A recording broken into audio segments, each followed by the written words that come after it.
Salam damai sejahtera bagi kita semua. Bacaan Kitab Suci hari ini, Jumat 5 Februari 2021. Peringatan wajib Santa Agatha. Pembacaan dari surat Ibrani bab 13 ayat 1 sampai dengan 8. Peliharalah kasih persaudaraan. Jangan kamu lupa memberi tumpangan kepada orang, sebab dengan berbuat demikian, beberapa orang dengan tidak diketahuinya telah menjamu malaikat-malaikat. Ingatlah akan orang-orang hukuman, karena kamu sendiri juga adalah orang-orang hukuman. Dan ingatlah akan orang-orang yang diperlakukan sewenang-wenang, karena kamu sendiri juga masih hidup di dunia ini. Hendaklah kamu semua penuh hormat terhadap perkawinan, dan janganlah kamu mencemarkan tempat tidur.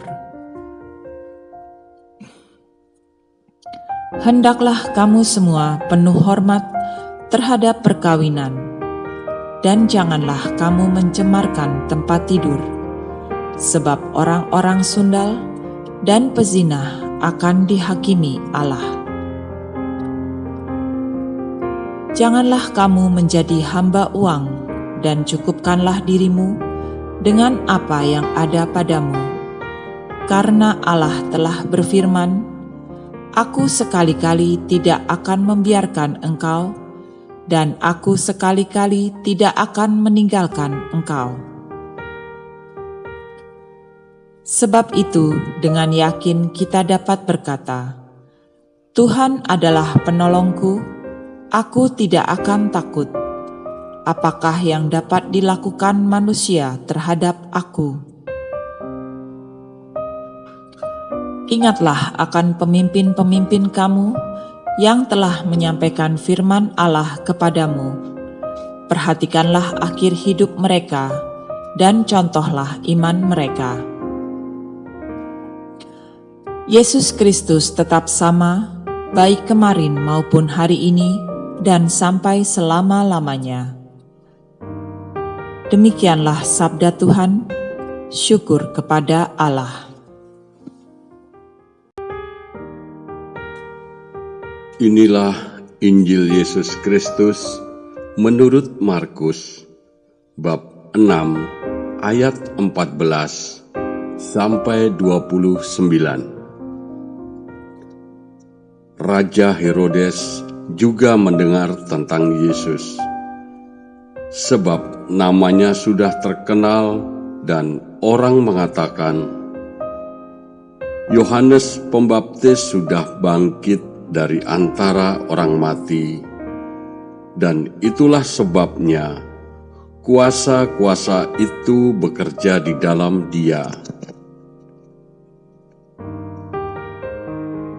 Yang lain mengatakan, "Dia itu Elia." Yang lain lagi mengatakan, "Dia itu seorang nabi, sama seperti nabi-nabi yang dahulu." Waktu Herodes mendengar hal itu, ia berkata, "Bukan, dia itu Yohanes yang sudah kupenggal kepalanya dan yang bangkit lagi."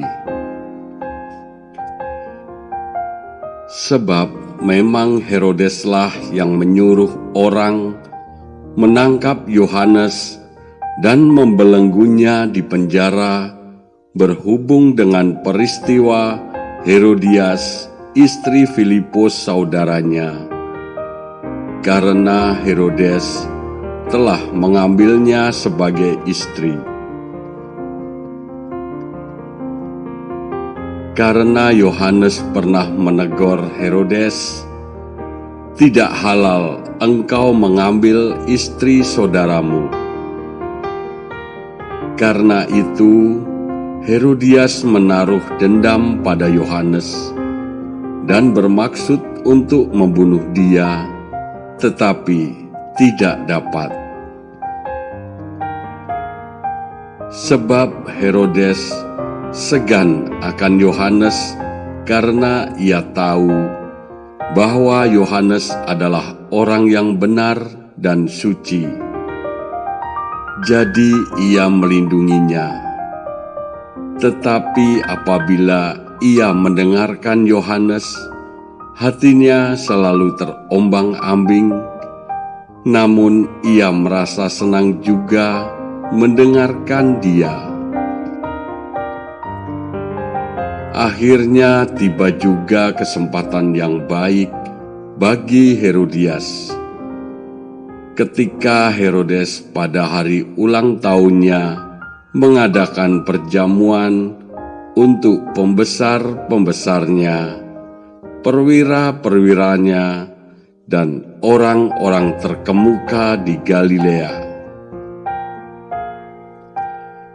Pada waktu itu anak perempuan Herodias tampil lalu menari, dan ia menyukakan hati Herodes dan tamu-tamunya. Raja berkata kepada gadis itu, "Minta daripadaku apa saja yang kau ingini, maka akan kuberikan kepadamu." Lalu bersumpahlah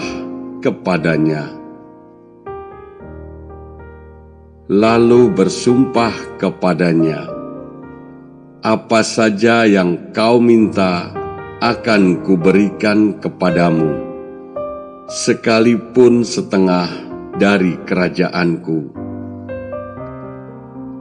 Anak itu pergi dan menanyakan ibunya, "Apa yang harus kuminta?" Jawabnya, "Kepala Yohanes Pembaptis." Maka cepat-cepat ia pergi kepada raja dan meminta, "Aku mau supaya sekarang juga engkau berikan kepadaku kepala Yohanes Pembaptis di sebuah talam."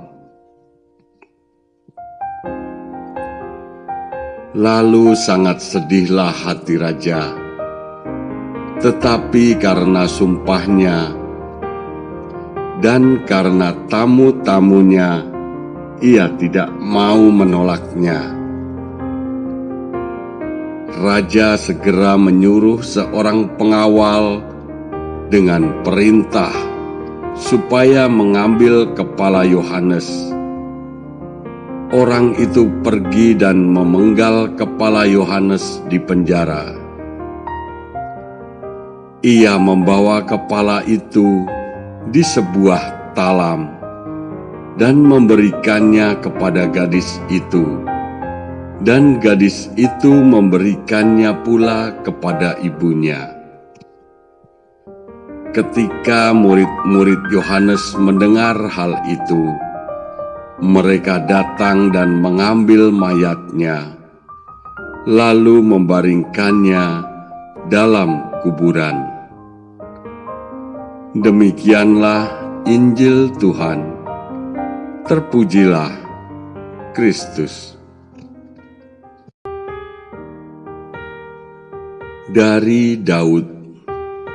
Tuhan adalah terangku dan keselamatanku. Kepada siapakah aku harus takut? Tuhan adalah benteng hidupku. Terhadap siapakah aku harus gentar? Sekalipun tentara berkemah mengepung aku, tidak takut hatiku. Sekalipun timbul peperangan melawan aku, dalam hal itu pun aku tetap percaya. Sebab ia melindungi aku dalam pondoknya pada waktu bahaya. Ia menyembunyikan aku dalam persembunyian di kemahnya. Ia mengangkat aku ke atas gunung batu. Hatiku mengikuti firman-Mu. Carilah wajah-Ku, maka wajah-Mu kucari, ya Tuhan. Janganlah menyembunyikan wajah-Mu kepadaku. Janganlah menolak hamba-Mu ini dengan murka. Engkaulah pertolonganku. Janganlah membuang aku dan janganlah meninggalkan aku, ya Allah penyelamatku.